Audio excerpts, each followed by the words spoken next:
see America become like that. Hear, hear. Eric Peters, so great to talk with you. Tell everybody where to find your website. It's www.epautos.com. Okay, you'll find some great food for thought there. And Eric, I will continue to subscribe to your reality supplements. I like them. Thank you, Brian. I enjoy that. Okay, we'll talk again soon. Okie doke. All right, the Day of the Erics on Loving Liberty will continue right after these messages. Eric Parker will be joining me. We'll talk about his experience at Bundy Ranch and the subsequent trial. When the weather's hot outside. Okay. With a splash of K-Top number? 1640. Oh yeah. That's refreshing. My name is Allison Johnson and I'm an attorney with Peace Legal Law Firm. One of the reasons I became an attorney was to help couples with adoptions, and I am passionate about the legal work I do. Some adoptions are relatively straightforward, while others Hello, is this Eric? are complex. If you are Hey Eric, considering an Brian adoption calling. in the process of adopting, You ready to roll here in just a minute? questions, please don't hesitate to Okay, call. I'm going to seize the line. I'll be with you here. Actually, it'll be about 2.5 minutes. Okay. If your schedule permits, I'd like to have you on until just before 2 o'clock. We'll take a break at about 1/4 till, and then we'll finish up with one more segment. Will that work for you? Okay. Stand by. Be with you in just a minute. I was noticing on the monitor as I'm dialing the phone numbers, it looks like I'm putting great effort into it. I want you to know I'm not flexing my muscles. You know, oh, look at these guns. This phone, for whatever reason, it's really hard to dial. I mean, I'm surprised they don't have like a hammer and a chisel or something a punch to get the numbers to go. You really have to press on it. So, I don't know. If you were judging, man, he must be really weak. Look at the effort he's putting into dialing that dang phone. Maybe I am really weak. Maybe it is just the phone. I guess we could get somebody else in here to try and dial it, but it is stiff buttons. Okay.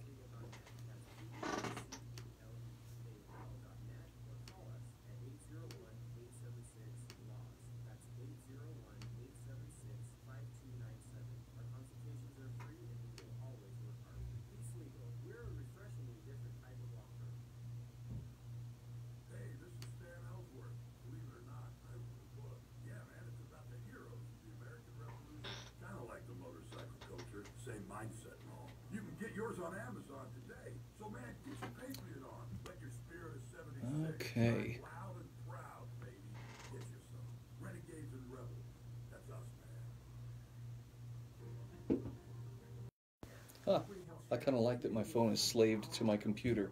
So if someone calls during a time when I can't take a call, I can decline it from my computer. Thanks, Apple. You guys rock. Yeah, I drink the Apple Kool-Aid. Members are able to take back the freedom to make their own decisions about their health care. Freedom from guilt or doubt about how your money is used. You have the freedom to direct your health care, not to be dictated to by bureaucrats. Stop letting others tell you what to do and join the community of like-minded people. Exercise your freedom. Join Liberty Health Share and take back the control of your health care while helping those around you. Call us at 855-5800 for more information, or check us out online at libertyhealthshare.org. That's libertyhealthshare.org.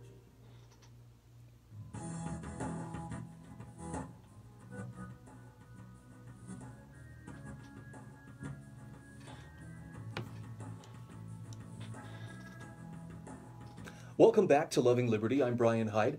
Glad you could join us today. As I mentioned earlier, this is the Day of the Erics. We started the show with Eric Peters from Eric Peters Autos. Now I have Eric Parker on the line with me. And Eric, so glad that we have a chance to chat and I get to introduce you to my audience. Welcome. Thanks, Brian. All right, so for some people, the name Eric Parker is going to be a very familiar name. For some folks, they are meeting you for the very first time. And I want to kind of give you an opportunity to introduce yourself. I have been talking about how you are probably the single most iconic image that came out of the standoff in Bunkerville back in 2014. Eric was the guy on the overpass with the rifle, you know, through the Jersey barriers. And it's an extremely iconic photo, but I don't want to reduce you simply to that image. even though that's where most people would go, oh, him. So what else would you like us to know about you? Well, I mean, most importantly, I'm an American. I'm a family man. I've got 3 kids, a wife that I love, and I'm an electrician. So I work and just a normal guy. I am the president of the Idaho 3% organization I helped found. Shortly after the ranch, we focused on politics and community organizing, for lack of a better term. We believe we should be our own lobbyists and very involved in politics and building up our communities. And I'm going to add one other observation. Eric has a wonderful sense of humor, which I hope people who know him and know him well would agree. This guy is actually, he's a very fun, loving individual as well. But Eric, I was very moved during the time of your trial, and you spent, 19 months behind bars waiting to go to trial, is that right? Yeah, that's correct. During that time, I heard an interview that was done with you in which you described, in your own words, why you went to Bunkerville in the first place.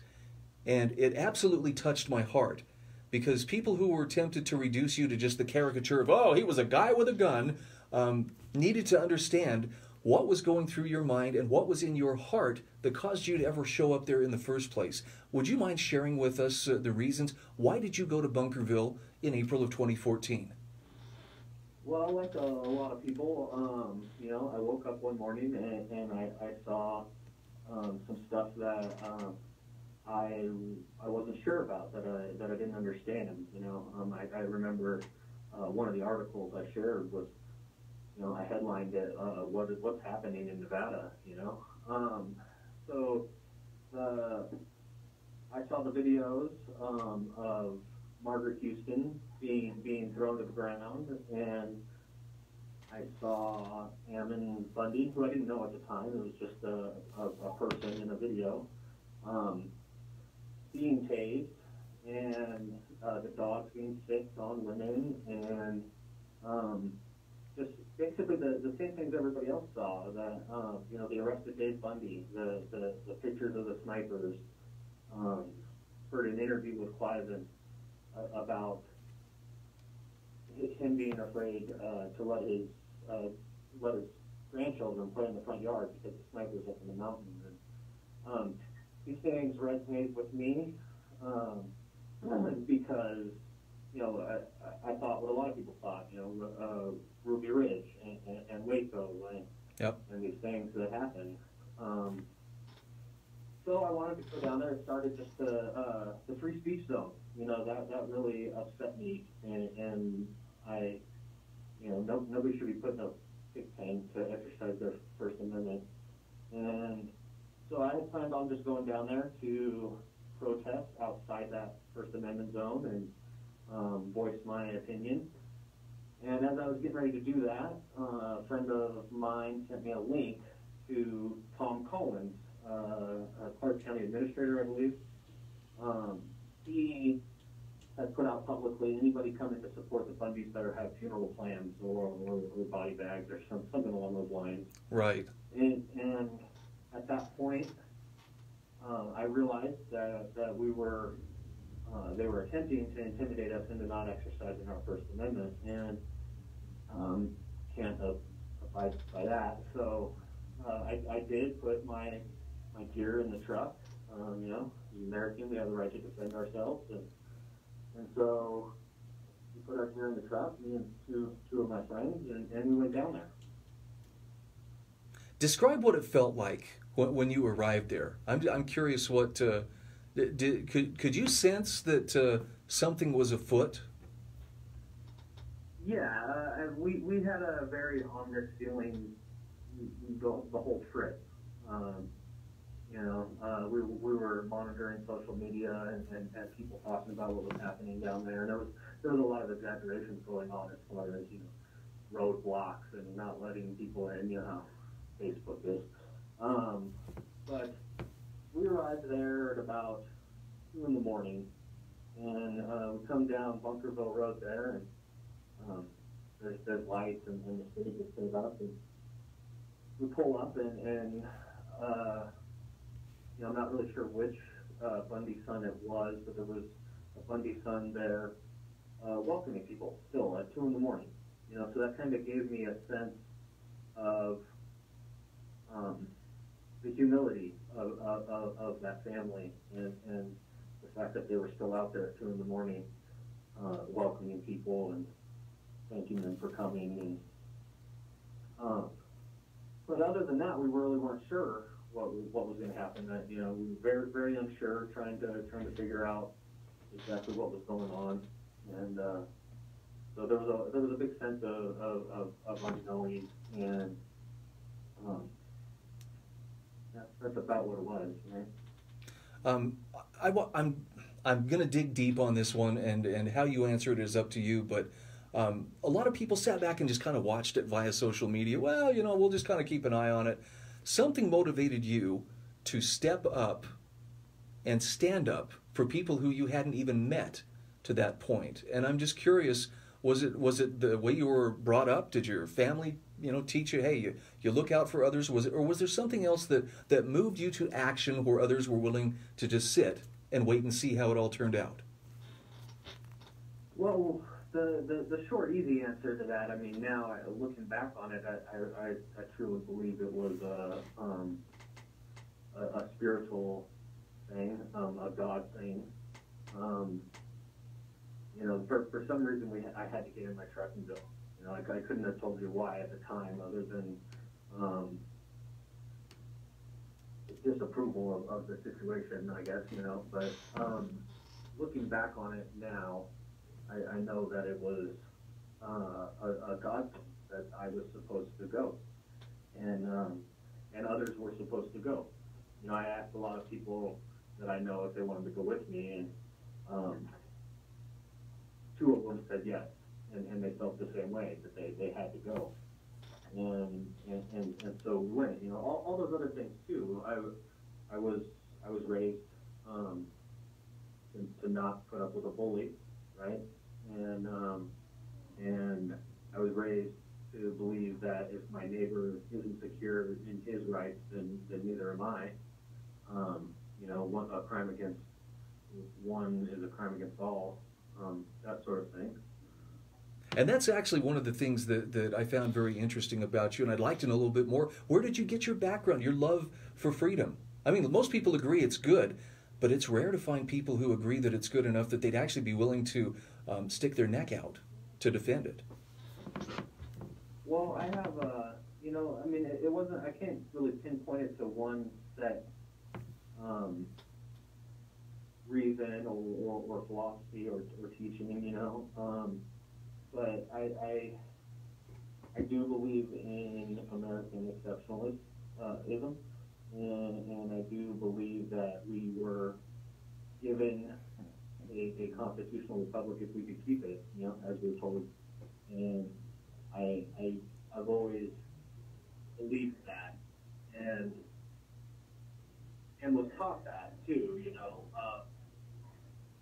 Was that something? Did your folks did your folks teach you that, or was it something you learned from school, from friends? I was always taught right and wrong, right? So I think that's the underlying issue, or not issue. The underlying philosophy is just pure and simple right and wrong. Okay, hold that thought. Hold that thought. We've got to take a real quick break. Eric Parker is my guest today, and he is sharing his story, his experience of Bundy Ranch, the trial that followed, and they wrapped it up last week with his sentencing. We'll talk about that as well. If you'd like to join the conversation, 801-254-1640. We'll be back right after this. The sun's finally out, so get out there and enjoy. And don't forget to bring along the refreshing sound of K-Talk Media, 1640 AM. Peace Legal, we're a refreshingly different type of law firm. Other law firms charge clients by the minute. Sometimes you're afraid to call your lawyer because you're worried about the cost.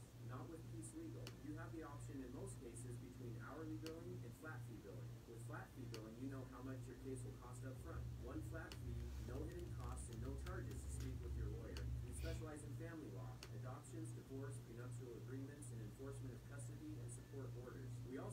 businesses and nonprofits with planning, contracts, and employment issues. We also handle what we call life law matters. These are those cases that arise just by living life, buying a home, rental agreements, power of attorneys, and traffic and DUI matters. We have 5 offices in Orem, Ogden, Salt Lake City, Sandy, and Spanish Fork. Visit us at peacelegal.net. That's PEACELEGAL.net. All right. Or call us at 801-876-LAWS. That's 801-876-5297.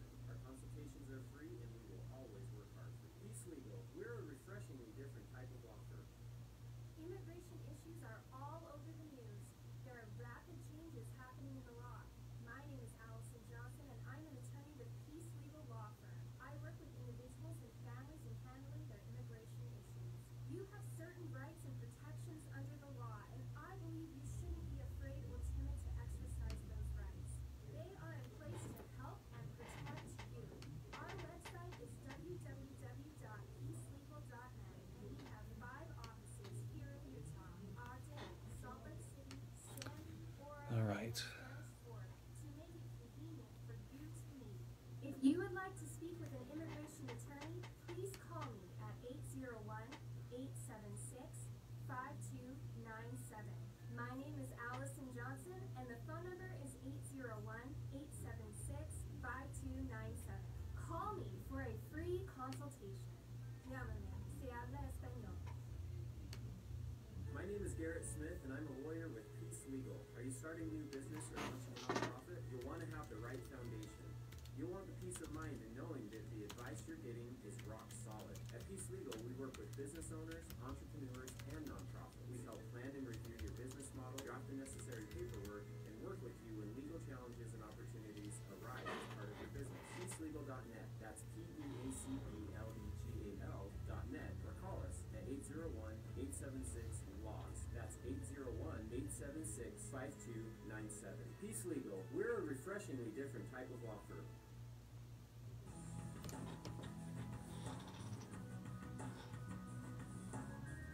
Welcome back to Loving Liberty. I'm Bryan Hyde. Eric Parker is my guest. We're talking about his experiences at Bundy Ranch back in 2014. And Eric, that decision to show up, you said you felt that there was maybe some fate involved, but it turned out to be a very fateful decision that has really impacted the course of your life since then. Let's talk a little bit about once all of the action was over, and you know the BLM had backed down. They finally had left their compound there, and the cows were coming home. What was your thinking at that point? Well, I'd have to go back to that time. It was surreal. I never served in the military, and I was never in a situation like that before. And at the time, when it was at the peak of the tension, I really thought that they were going to shoot those people in the wash. That I heard them with their orders on the microphone to disperse, so they were going to open fire, and I really thought that they were going to do it, and more than that too, that I was pinned up there, pegged by the snipers I had seen, and so when it was over, it was just I was in shock as to what I had just witnessed and how it happened, and I was trying to process a lot of it. We watched the cows walk back out, and that was nice. But I've got, like I said, I've got no affinity for cows or before. So the fact of the matter was, I went for the First Amendment, and there was people now washed with their hands up, exercising their First Amendment. A lot of people know these stories. The sheriff had been there and said that they were leaving, that the BLM was leaving. We expected to go there and see nobody.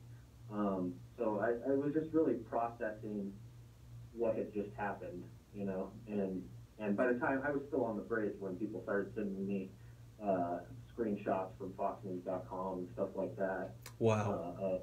So I mean, I was really just back on my heels and realizing what had just happened. Did you have any inkling at that time that the federal government was going to come after you with the ferocity that it did? Yes and no. You know, I said from the beginning that at some point I'm going to be in front of a judge explaining what happened. I was very naive in that, in thinking that, you know, our justice system is fair and balanced and whatnot. You know, so as far as like the first time I read the indictment, I was blown away. They're trying to build this conspiracy and extortion and threatening and obstruction and all these other charges that they came at us with. So I did think that something was going to happen. I just didn't think that they would be trying to get life in prison. Which, if you had been convicted on those counts, I mean, you were looking at multiple life sentences, as I understand it. Yeah, about 180 years if everything got maxed out. About Wow. 80 years mandatory minimum. Wow. So they eventually came and collected everybody up after the indictments were handed down. You got to spend the better part of 19 months sitting in jail waiting. You were considered too dangerous to be released, you know, on bail. Tell me a little bit about your thinking during that time. I can't imagine how hard it was, but what are the kind of things that go through your mind at a time like that? Well, it's I mean, in all honesty, I mean, it's terrifying, you know. The reading the indictment and trying to get ready for your trial, trying to, you know, trying to get evidence in, going through the discovery. You know, I had never been to jail like that, and so I mean, it was a culture shock too, right? And yeah, I mean, you go through it because you have to. Is the best way I can describe it. You know, when there's no other choice, a lot of prayer, a lot of you know, my wife was a rock. She when they came at me with the 10-year deal in the beginning, you know, she told me if I take that deal, that I better find another place to live when I get out of there. Wow. So I had a lot of support. You know, the letters from everybody. You know, the Patriot Mail Project started a letter campaign. We got letters from all over the country. You know, just the support is what kept us going, I think, at least for me. You know, we knew we did what was right, and there was that it reaffirmed, you know, that we did what was right in those letters and that support.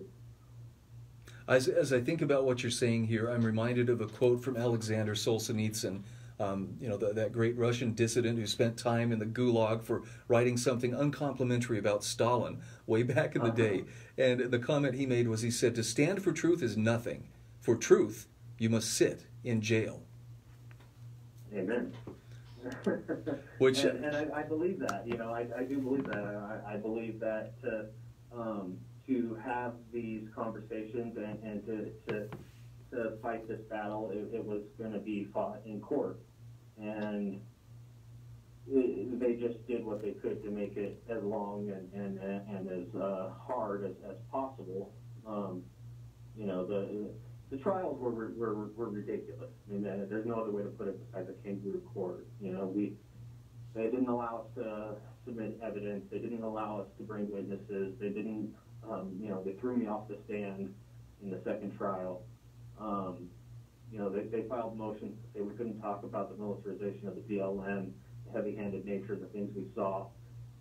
They did every trick, you know, they could to get that conviction, and so. And the jurors still didn't buy it.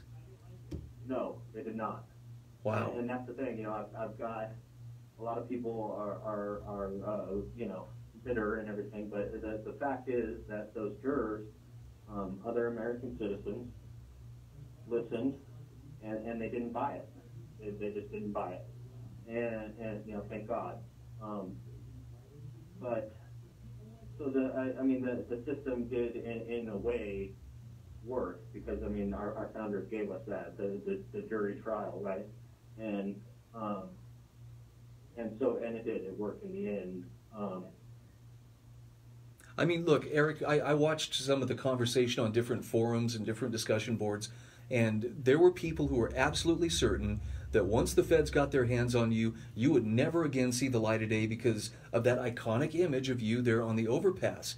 And yet now that the dust has settled, now that the trials are done, ultimately the feds came to you with a plea agreement, right? What did they offer you? After the second federal trial, we were getting ready to go into the third, and there was a lot of back and forth. They started with a misdemeanor obstruction. But it was Scott and I both had to take it, Scott Drexler, for it to be valid. And so we were discussing that, and then the Vegas shooting happened, and they came back that night and said, Scott Drexler could have a misdemeanor, but Eric has to take a felony. And I told them no, and I went down to Vegas for a hearing, a status hearing, and we were sitting there getting ready to go back to trial. We were going to go, it wasn't going to take a felony. And, the prosecutor went to my lawyer on the break there and said, well, what is your client doing? And he said, he's getting ready for trial. He's not going to, he told you he's not going to take a felony. And that night we got the misdemeanor offer again.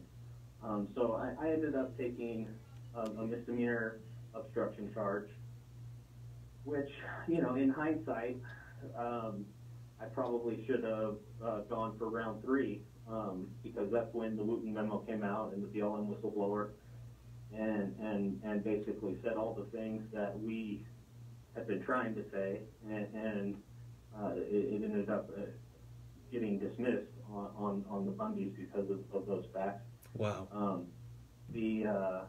They were hiding evidence. The judge ruled that they were willfully hiding exculpatory evidence, and so they violated their jobs or whatever, and the whole thing got dismissed.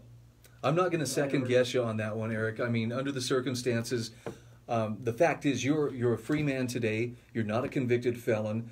You're back with your family. And unfortunately, we're up against the clock here, and we're out of time. You've got to write a book, bud. You have got to write a book about this. Your story needs to be heard. Well, yeah, and it's not over.